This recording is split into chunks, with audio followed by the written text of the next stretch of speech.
Aleluia. Amém. Tá bom, pastor, tá bom. Agora eu posso descer, né? O que eu estava falando mesmo? Sobre o café. Nós temos um café depois ali, você pode tomar antes de ir embora, tá bom, irmão?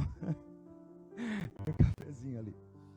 Nós fomos formados por Deus do pó da terra, e o Senhor soprou nas suas narinas, e isso nos tornou alma vivente. A Bíblia diz que a junção das duas coisas, né, ou nos dá a entender que a junção das duas coisas nos tornaram alma vivente. Em Tessalonicenses, se eu não me engano, é Tessalonicenses, o Senhor fala o seguinte, que o primeiro Adão foi feito alma vivente. Então, literalmente isso que, né, eu falei agora para vocês. O corpo, o pó e o sopro das narinas nos tornaram alma vivente. Porém, a palavra do Senhor fala que o último Adão, embora alguns pensem que era, alguns dizem o segundo Adão, não é segundo Adão, porque não vai haver terceiro. Amém? É o último. A Bíblia diz, o último Adão foi feito espírito vivificante. O que eu entendo com isso? Por mais que nós sejamos alma vivente, por mais que nós tenhamos essa característica dentro de nós como ser humano, nós precisamos entender que precisamos nos tornar agora, não mais como o primeiro Adão, mas como o último Adão, agora espírito vivificante. Precisamos aprender, porque isso não é uma coisa que se adquire por imposição de mãos, ou até mesmo por osmose. Isso é algo que você adquire numa caminhada com Deus, numa caminhada com Cristo. Você vai aprendendo a se desprender das coisas que te cercam, e vai conseguindo entrar cada vez mais naquilo que é Deus. Essa é a vontade de Deus para as nossas vidas. Ontem, eu fiquei um tempão conversando com o pastor Ari, se ele estiver vendo, um beijão para você. Ficamos quase 2 horas conversando, e nós estávamos falando sobre como foi a nossa caminhada, e como que eu era quando ele me conheceu, e o quanto Deus fez uma reviravolta na minha vida, e me levou àquilo que é o propósito de Deus, entendendo muitas coisas. Ele falou, inclusive ele falou para mim assim, eu nunca te deixei de ser teu pai, ele falou, eu só te emancipei, mas continua sendo filho. Eu fiquei feliz quando eu vi isso. Então, queridos, a nossa vida, a nossa trajetória, ela precisa ser encontrada com aquilo que é Cristo, porque todas as nossas frustrações estão na alma. O pastor Misael começou o culto aqui falando sobre os discípulos no caminho de Emaús, que eles ficaram frustrados, porque o sonho deles era que Jesus fosse alguém que fosse revolucionar ali. E quando eles viram Jesus morto, eles ficaram decepcionados. E qual foi a decisão deles? Vou embora daqui. E eles estavam muito decepcionados, porque não foi do jeito que eles queriam. Sabe qual é o nosso grande problema? É que nós temos a nossa maquete pronta. E nós temos a nossa maquete, temos os nossos sonhos, não queremos abrir mão deles, e queremos viver do jeito que nós projetamos. Mas a grande verdade é que não é do nosso jeito. Durante muitos anos nós falamos sobre unidade, nós temos que ser uma unidade. A igreja de Cristo precisa ser uma unidade junto com outros. Sabe, irmãos, eu tenho entendido que não é uma unidade que nós precisamos ser, nós precisamos ser um, porque foi essa oração que Jesus fez. Em João capítulo 17, que nós precisamos ser um como Ele e o Pai são um, e nós precisamos ser um com Ele. Mas enquanto nós estamos sendo guiados pela nossa alma, pelos nossos sentimentos, enquanto somos almas viventes, ainda estamos sendo governados pelos nossos sentimentos. E eu não sei se você tem essa impressão, mas eu já tive muito essa impressão de que Deus, mesmo eu sendo pastor, mesmo eu orando todos os dias, mesmo eu lendo a Bíblia todos os dias, eu já tive a impressão de que Deus não me ama. Porque a gente faz os nossos projetos, as nossas projeções, tudo aquilo que nós queremos, e a gente olha para os outros e vê alguns conquistando algumas coisas, e você fala assim, poxa, e eu? Sabe qual é o problema? Nós estamos com a maquete pronta. Essa noite eu quero que você quebre a maquete. Quebre os seus projetos. Abra mão dos seus projetos. Ou melhor, pegue todos eles e leve até o Senhor e diga, isso aqui é o que o Senhor tem para mim? E eu te garanto que tem muitas coisas, tem algumas que talvez o Senhor vai dizer, sim, você está certo, isso é para você.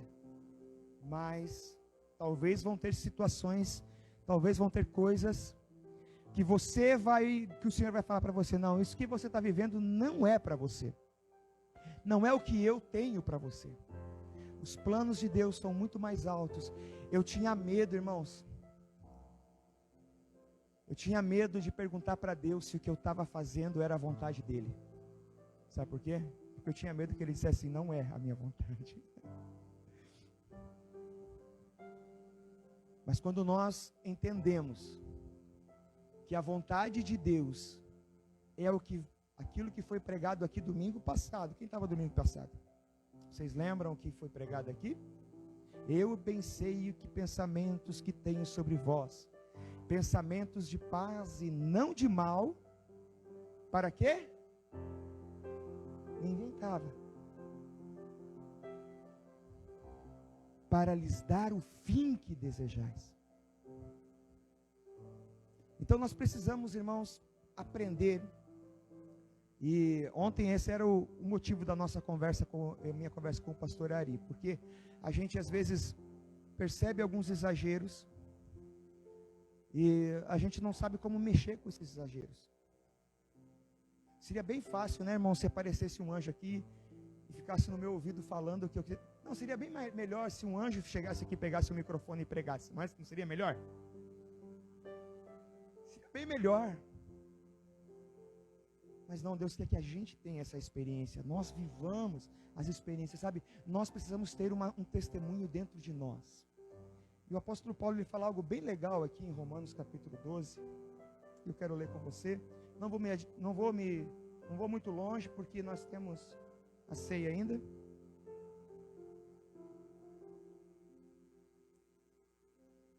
Aleluia. Romanos 12, todos nós conhecemos essa passagem. Versículo 1, diz assim: rogo-vos, pois, irmãos, pelas misericórdias de Deus, que apresentei os vossos corpos vivos, como por sacrifício vivo, santo e agradável a Deus, que é o vosso culto racional. Então no versículo 1 aqui do capítulo 12, o apóstolo Paulo, ele começa dizendo assim, olha, rogo-vos, irmãos. Toda vez que eu leio isso, eu fico pensando assim, é como se o apóstolo Paulo estivesse falando assim, como a nossa mãe dizia para nós, quando nós éramos criança. Pelo amor de Deus, não me faça isso. Alguém já ouviu isso da mãe, além de mim? Eu ouvi muito isso. Pelo amor de Deus, Piá. Quando o apóstolo Paulo fala, rogo-vos, irmãos, eu entendo que é como a minha mãe falava para mim, pelo amor de Deus, menino. Pelo amor de Deus, guri. É como se o apóstolo Paulo estivesse dizendo assim, olha, o que eu vou falar agora é de extrema importância. Uma coisa que você vai ter que buscar viver na sua vida de maneira muito breve. Você vai ter que fazer isso acontecer na sua vida.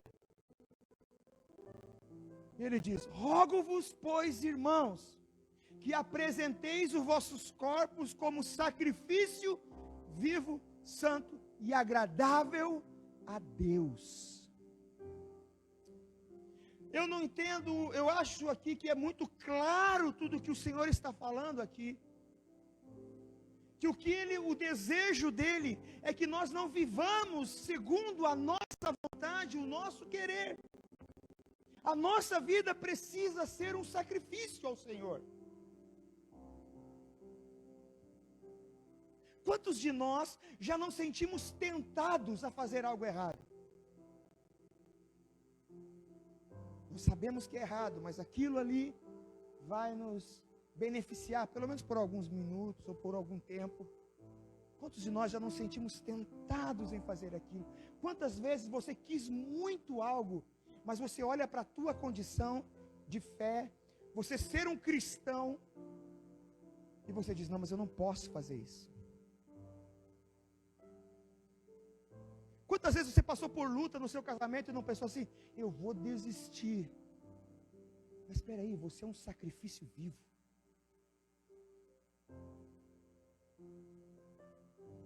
Sabe o que o Senhor está querendo dizer?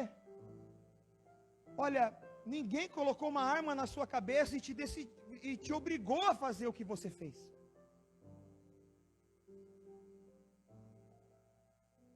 Eu ficava tão feliz quando alguém falava assim para mim, oh, que pastor abençoado. E realmente, abençoado.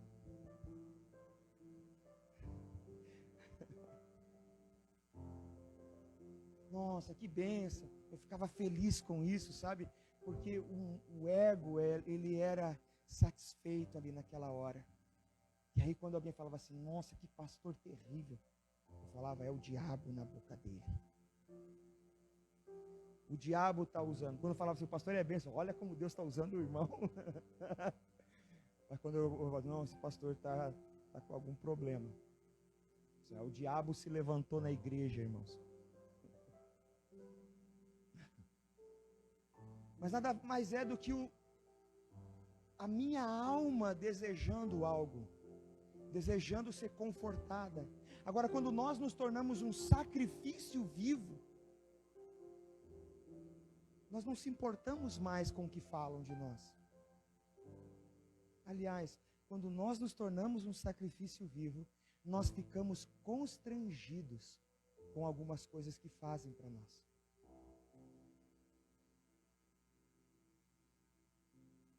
Nós nos sentimos como alguém que não merecia aquilo. Nós precisamos ser sacrifícios vivos, porque assim nos tornaremos santos e irrepreensíveis diante do Senhor. E sabe o que é mais tremendo de tudo isso?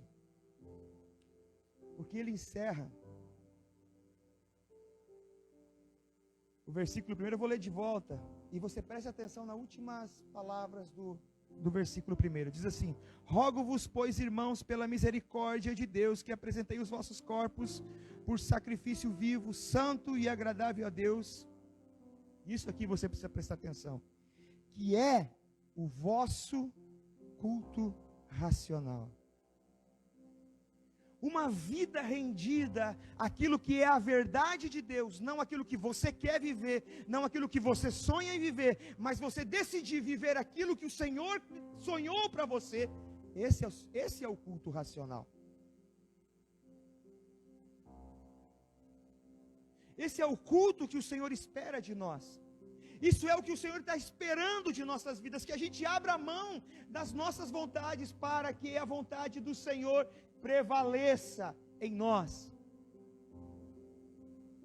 Agora imagina Deus aparecer para o pastor Marcos e falar assim: pastor Marcos, você está trabalhando de contador há muitos anos, mas não é isso que eu tenho para você. Eu quero que você vá fazer medicina. É assim que você vai fazer, nessa cara assim.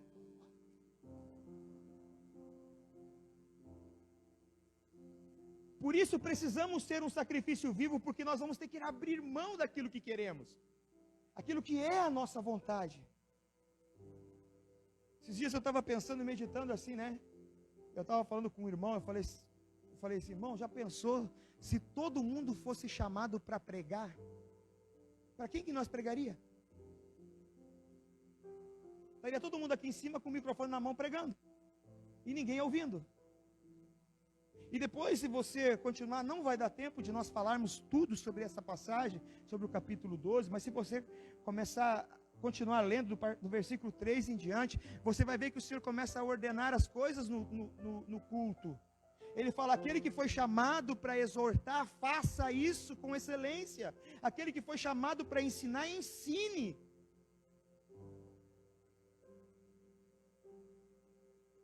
Mas por que o apóstolo Paulo fala isso? Porque os romanos, nesse momento, estavam vivendo aquilo que eles queriam viver, não o que era a vontade de Deus.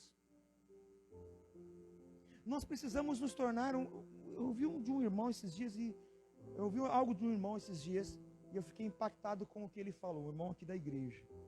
Ele falou assim, eu não consigo sentar numa igreja e ficar só recebendo. Eu não consigo sentar e só esperar que Deus me abençoe. Eu preciso fazer alguma coisa. Eu preciso me mover. E a nossa conversa estava indo para um caminho e eu pensei, não, peraí, Deus tem algo aqui. E eu resgatei de volta, né? Vamos ver o que Deus vai fazer. Porque, irmãos, quando nós entendemos que não é a nossa vontade que precisa prevalecer, mas sim a vontade de Deus, nós perdemos o medo de não dar certo. Porque se tem uma coisa que não pode dar errado é a vontade de Deus nas nossas vidas. A soberania dele é gigantesca. Vocês estão felizes hoje? Não sei não, viu? Rogo-vos, pois, irmãos, pela misericórdia de Deus, pelo amor de Deus, menino, pelo amor de Deus que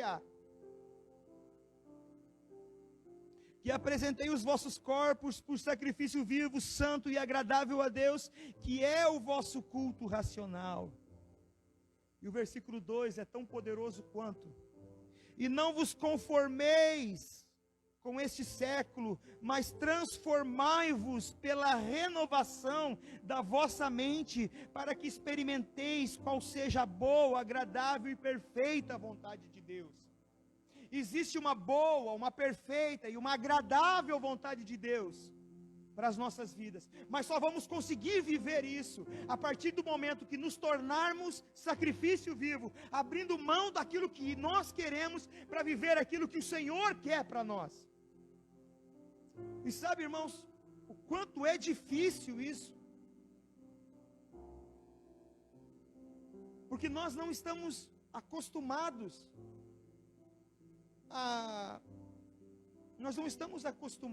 a abrir mão dos nossos sonhos. Domingo passado eu fui ministrar na igreja do pastor Francisco e da pastora Silvia. O pastor Francisco está lá em Fortaleza, tem acho que 4 igrejas lá em Fortaleza, e eu estava lá em Fortaleza, daí só estava a pastora Silvia, e minha família foi junto comigo. Depois que eu preguei, foi uma bênção o culto. Aí a pastora Silvia pegou o microfone e ela falou assim, olha, nós estamos lá num lugar onde as crianças lá, elas brincam, as bonecas que as crianças brincam, não tem cabeça, é só o corpinho das bonecas com os bracinhos e as pernas. Ou não tem as pernas, só tem a cabeça e 2 bracinhos, o corpinho da boneca. Os meninos pegam um pedaço de madeira e eles cortam assim, mais ou menos no formato de um carrinho, e eles brincam com aqueles carrinhos de madeira. Aí a Nicole estava perto de mim, eu peguei e falei para ela assim, tá vendo, filha, olha quantas bonecas você tem em casa, e essas crianças não têm nada. E a Nicole olhou para mim e falou para mim assim, eu não quero dar minhas Barbie. Aquilo cortou meu coração, eu fiquei pensando, meu Deus, mas ela tem um monte de Barbie. Eu fiquei triste porque é minha filha. E ela deveria ter um coração mais voluntário. Mas sabe o que Deus falou comigo? É assim que eu me sinto com vocês.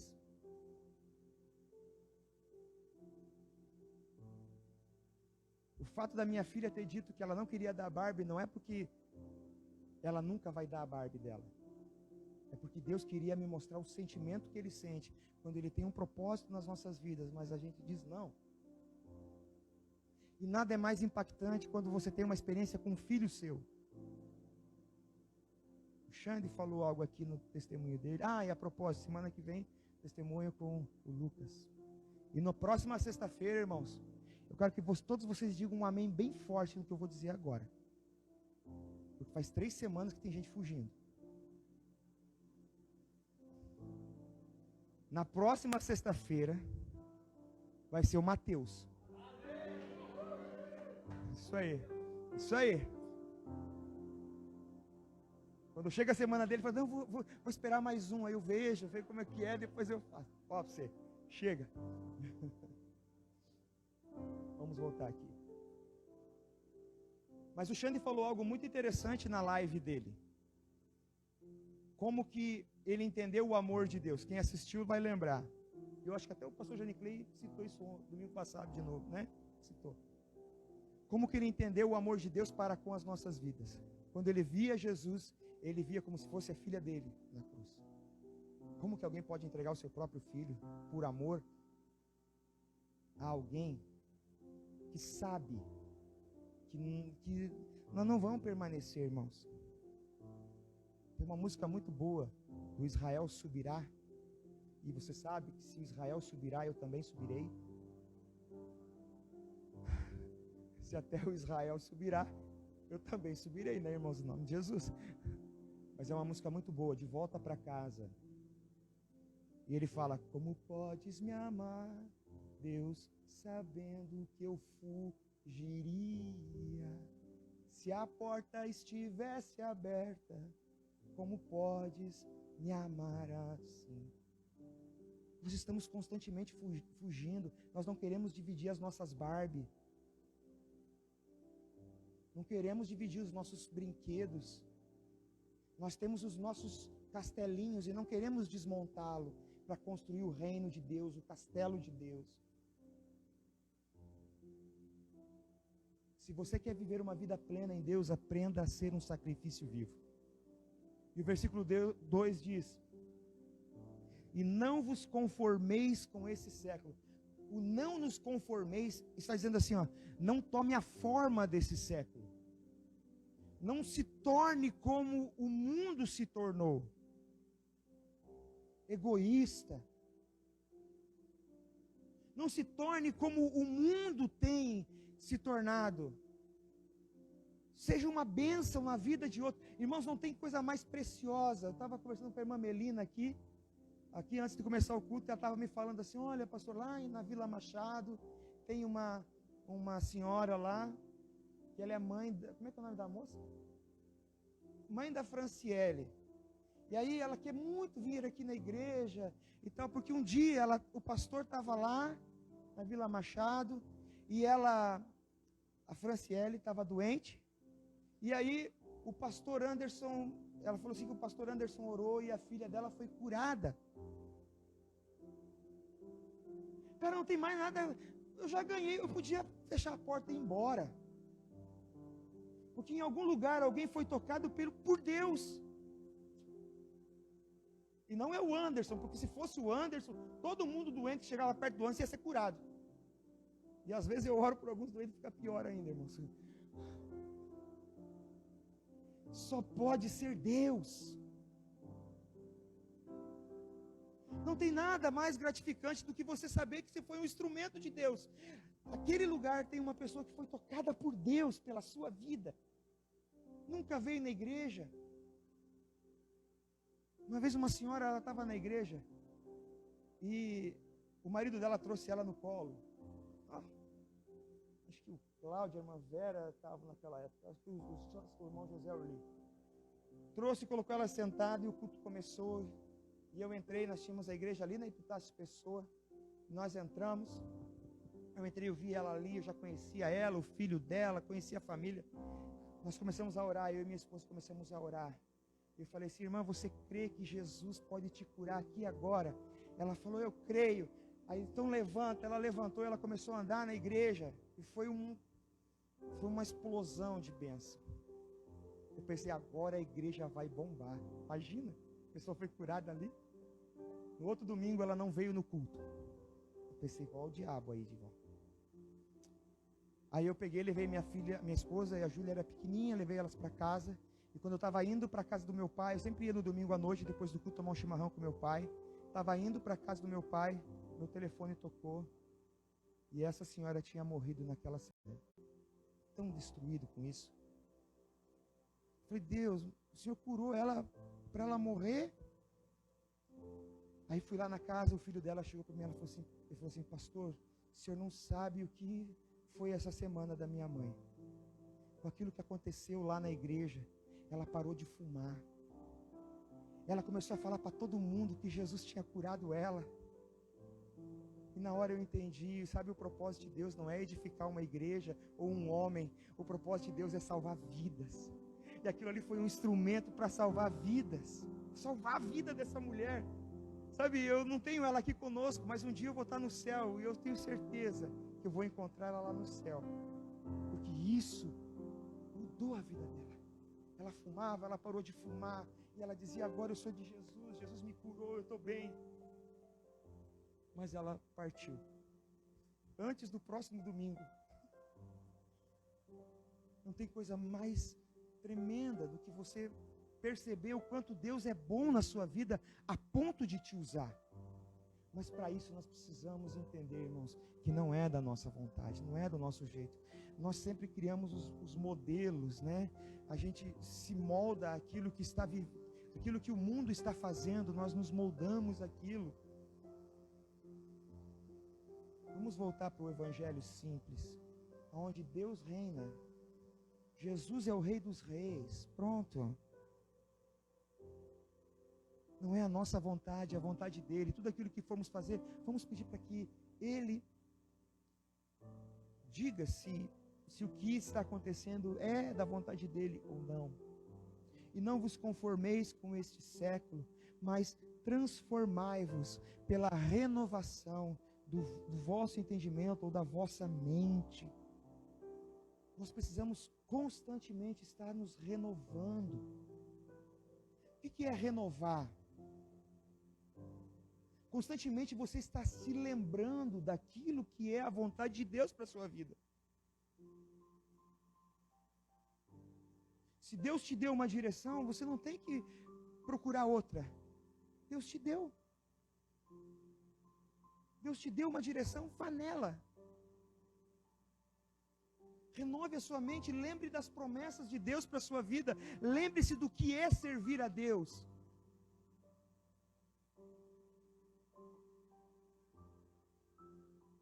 Nós somos muito influenciados por coisas externas, irmãos. Muito influenciados pelas coisas externas. Quando as coisas não estão bem, nós estamos chorando porque queríamos que elas melhorassem.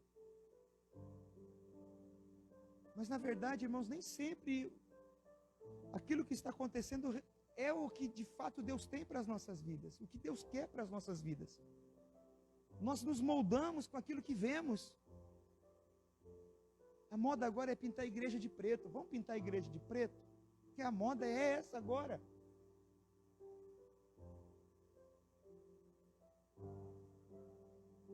A moda agora é andar com calça vácuo. Vamos andar com calça vácuo.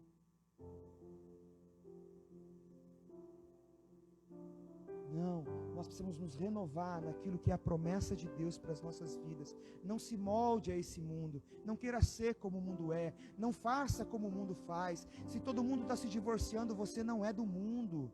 Se o teu casamento está com problemas, se renove. Sente junto, vamos nos renovar, dá a mão aqui, vamos orar junto. Eu acho muito engraçado o pastor Cláudio Duarte, ele fala assim, eu nunca pensei em divórcio, mas em assassinato já. Eu acho muito engraçado o que ele fala. Tem irmão dizendo que também já pensou nisso. Sabe, mas ele fala isso para dizer que nós precisamos entender que vamos ter luta, mas nós não podemos nos moldar o que todo mundo está moldando. Agora é moda. Não, vamos construir, vamos sentar aqui, vamos conversar, vamos resolver. Não é porque no primeiro mês da tua empresa você não faturou aquilo que você queria, que chegou a hora de você largar a mão de tudo.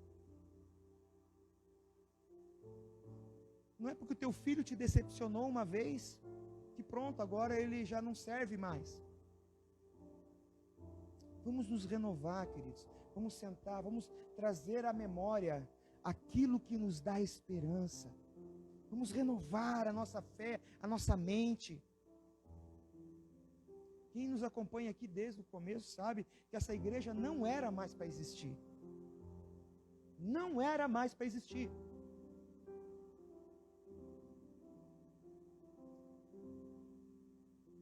Não era mais para ter Cevap. Mas nós precisamos estar nos renovando. Entender o que Deus está fazendo. Respeitar o que Deus está fazendo. E viver o que Deus está fazendo. Não vos conformeis com esse mundo, com esse século, mas tenha sua mente transformada pela renovação. Aliás, transformai-vos pela renovação da vossa mente, para que experimenteis qual seja a boa, agradável e perfeita vontade de Deus. Deixa eu te perguntar uma coisa, e você responda para você mesmo. Você já está vivendo a boa, agradável e perfeita vontade de Deus? Se você disser para mim assim, eu já estou vivendo a boa, agradável e perfeita vontade de Deus, então tome cuidado. Então, o tempo da sua partida está próximo. Porque isso é um processo nas nossas vidas. Hoje eu estou feliz, muito feliz hoje. Mas eu não estou completo ainda, eu tenho muita coisa para conquistar no Senhor, tem muitas nações para ser alcançada ainda. Algumas delas eu vou, algumas delas vocês vão. Tem muita coisa a ser feita ainda.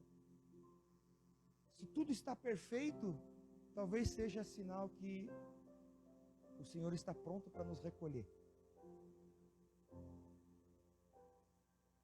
Nós precisamos aproveitar cada experiência de nossas vidas para que possamos ter uma mente renovada, ser um sacrifício vivo, para que a gente possa um dia experimentar qual seja a boa, perfeita e agradável vontade de Deus.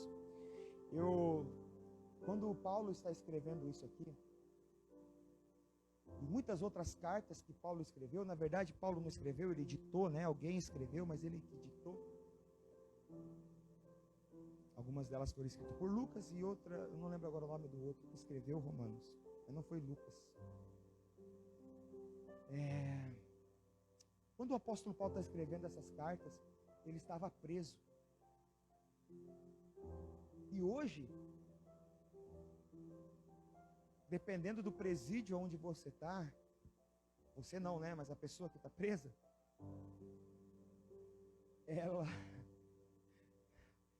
dependendo do presídio onde ela está, ela ganha comidinha quente, 3 refeições diárias, né? Ela tem uma cama para ela dormir, ainda que não seja a melhor cama, mas ela tem um lugar para dormir, uma cama, uma coberta. Mas quando Paulo estava preso, irmãos, ele estava preso num lugar onde não tinha banheiro. Ele fazia suas necessidades no mesmo ambiente onde ele dormia. O lugar onde ele ficava preso era um cubículo, era um lugar pequeno. Ele não tinha uma cadeira para sentar, ele sentava no chão. Agora eu te pergunto, como que um homem que está nessa situação, ele pode dizer, me alegro em escrever-vos? Como que um cara, irmão, se fosse um pastor de hoje em dia, aí ele diz assim, ó, o diabo aí, ó, me colocou aqui, olha o que eu ganho em servir Jesus, dediquei minha vida inteira para o Senhor e agora vou morrer aqui dentro, injustamente. Era assim que um pastor da atualidade diria, um desses coaches que tem por aí. Paulo dizia, eu me alegro. Paulo dizia assim, eu sou prisioneiro de Cristo. Sabe o que ele estava querendo dizer? Eu estou preso aqui, mas é por amor ao meu Cristo.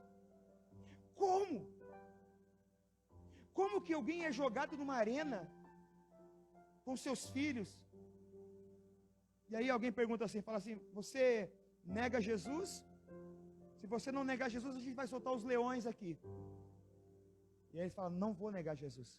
Não vai negar Jesus? Então tá, tira o pai e a mãe, deixa só as crianças, solta os leões. E as crianças eram devoradas pelos leões.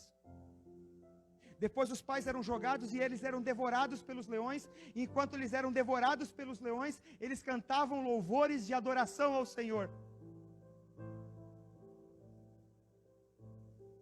Que as pessoas que foram para assistir o show bizarro se convertiam com o testemunho deles.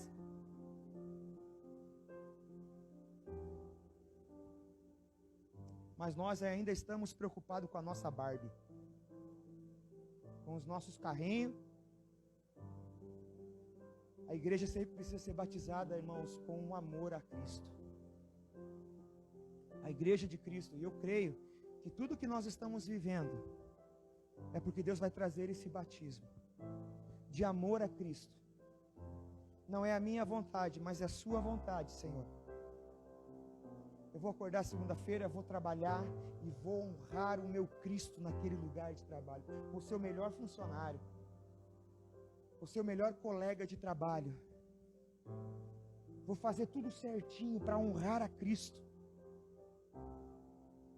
Nós somos um sacrifício vivo. Alguém já assistiu aquele filme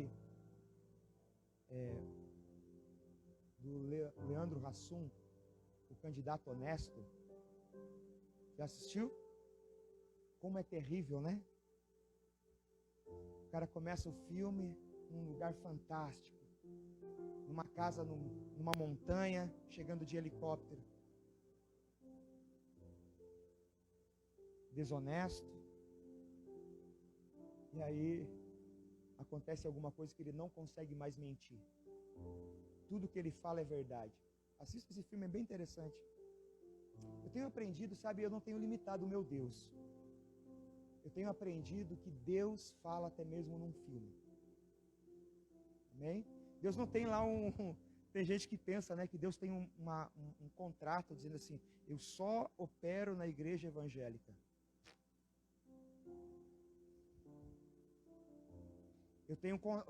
Tem gente que pensa que tem um contrato de exclusividade. Deus só vem no meu culto.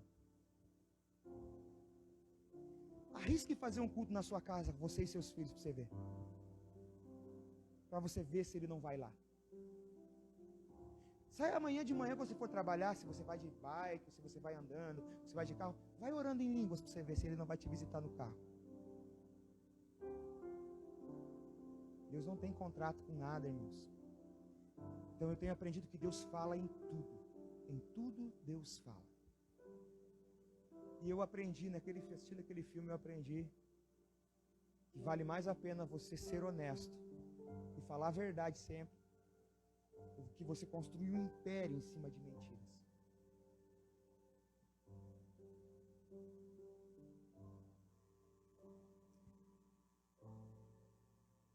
Primeira Tessalonicenses 5:21. Lê para nós, irmão. Julgai todas as coisas, retende o que é bom. Isso aí. É isso aí. Julgai todas as coisas e retende o que é bom. Então, até num filme você pode atrair coisa boa para você. É como comer uma feijoada. Ontem nós comemos uma feijoada muito boa, né, por sinal. Você come uma feijoada, você come aquela feijoada, tem de tudo, lá tem pé, vai. Cadê a Clarice? Vai, pé, Clarice. Tem pé de porco, tem focinho de porco, tem couro de porco, tem feijão, tem gente que tem de tudo. Oi? Tem gente que é muito criativo, né? Até laranja, né, Clarice, vai na feijoada. Até laranja vai na feijoada. Aí você senta e você come aquela feijoada. Você come, né? Depois que você come uma Coca-Cola, aí não sei por que a pressão abaixa, né? Dá uma tristeza na gente. Mas o nosso corpo, ele vai reter todos os nutrientes da feijoada, tudo aquilo que é bom. A gente tem a Ana que faz nutrição, ela sabe bem disso. O nosso corpo retém tudo aquilo que é nutriente, tudo aquilo que é vitamina da feijoada, e o que não presta, vai embora. O nosso corpo elimina. É mais ou menos o que o Cleverson leu aqui. Nós vamos reter o que é bom e o que não presta. Amém? Amém, queridos? Então nós precisamos entender. E o nível que Deus quer nos levar é esse, irmãos. Não tem, eu poderia falar outras coisas aqui para vocês, mas não tem outra coisa que Deus não queira fazer que a gente não seja desprendido de nós mesmos. Se desprenda de você. Daquilo que você é, daquilo que você construiu, daquilo que você vive, daquilo que você quer viver. Ou pelo menos pegue tudo que você vive, tudo que você sonha em viver e leve para o Senhor. E diga: Senhor, o Senhor está nisso aqui, tudo que eu estou fazendo?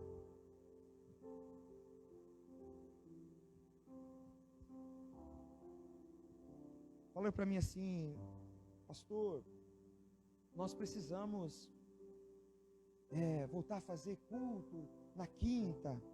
Poxa, talvez fazer um culto no domingo de manhã, para separar o pessoal, para não dar muito tumulto. Irmãos, sabe o que acontece? A gente vira um ativismo. Uma vida cheia de atividades e depois lá no final você vê que não nada daquilo que você fez produziu alguma coisa. Nada. Então vamos parar tudo, vamos para Deus. Deus, aqui estão meus projetos. Esse aqui eu queria fazer assim. O que o Senhor acha? Espere Ele te responder, porque o nosso Deus, Ele quer se relacionar conosco. Em nome de Jesus. Amém? Apresente ao Senhor o seu corpo como um sacrifício vivo. A sua mente se renove. Renove a sua mente. Não crie aquilo que o mundo... Não faça aquilo que o mundo está fazendo. Não viva aquilo que o mundo está vivendo. Às vezes eu vou conversar com alguns irmãos, eu me assusto. Porque é um monte de palavrão que fala. Aquele com F mesmo, quase que eu falo agora.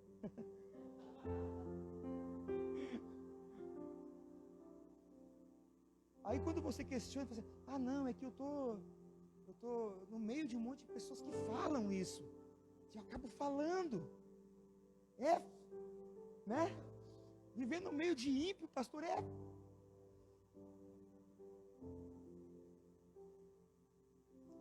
Não, irmãos, nós não podemos criar a forma do mundo.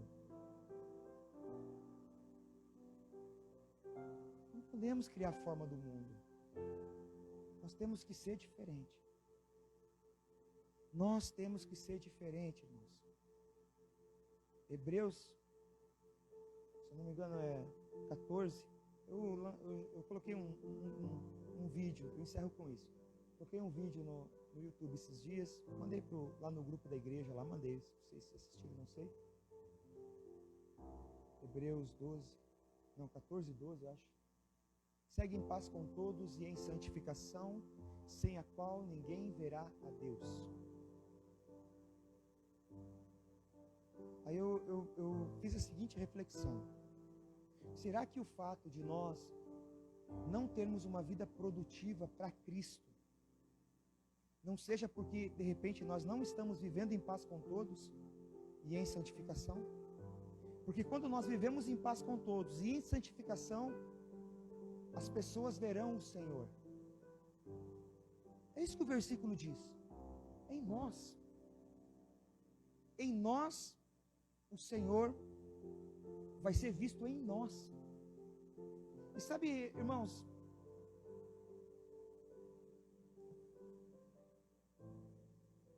vocês estão me olhando, mas não é eu que vocês têm que ver.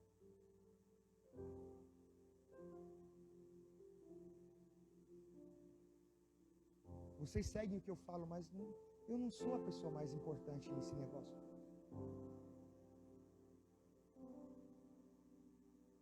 Se eu não demonstrar o Senhor, estando em paz com todos e sendo santo, ninguém vai ver o Senhor na minha vida.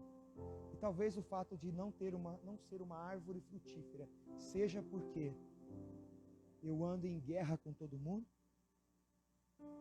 ou a minha vida é um bueiro aberto, cheio de pecados. Sabe aquelas pessoas assim que não tem paz com ninguém? Sabe aquelas pessoas assim que você vai conversar com elas, vou falar que nem nós falávamos quando era criança, é só maroteza que sai da boca dela? E isso vai ficando cada vez pior, irmãos, porque eu não estou falando, quando o escritor fala em Hebreus, ele não está falando do ímpio, ele está falando da igreja de Cristo.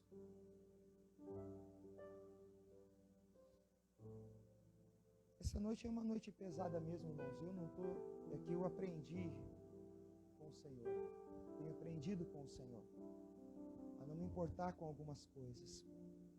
Mas essa noite eu queria que você fizesse uma reflexão na sua vida. Você está vivendo para quê? Ou para quem?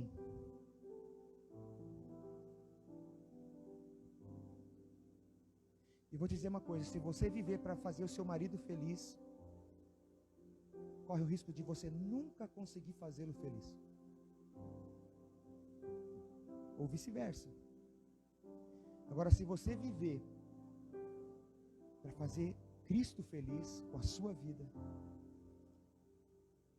todos à sua volta vão ser felizes com a sua vida. O apóstolo Paulo é o cara mais ninja que eu conheci na vida. É um cara, esse era a Wolverine mesmo, de verdade. Sendo morto, pronto para morrer, ele manda uma carta para Timóteo, e ele fala assim, olha, eu já estou sendo entregue, eu estou sendo entregue à morte já, que eu tinha que viver, já vivi, traz para mim os pergaminhos, porque eu ainda quero estudar as escrituras. Quando você vir, traz a minha capa, que ficou lá em Troade, acho que é Troade, não lembro. E traz os pergaminhos, porque eu combati um bom combate.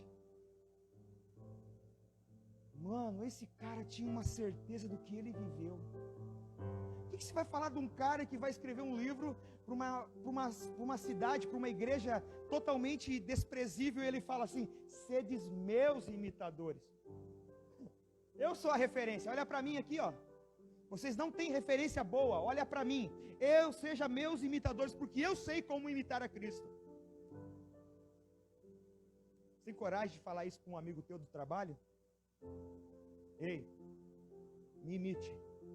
Faça como eu faço. Tem coragem de fazer isso? Não responda. Mesmo que seja assim.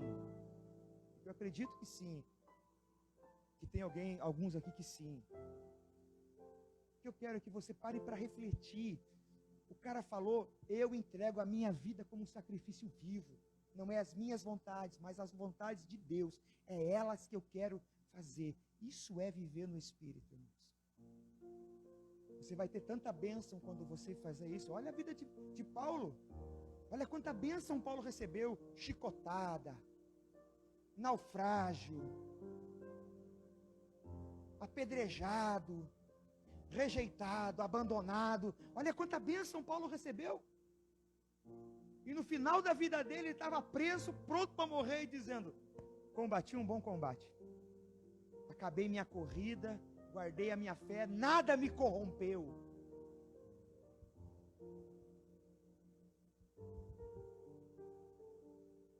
Amém?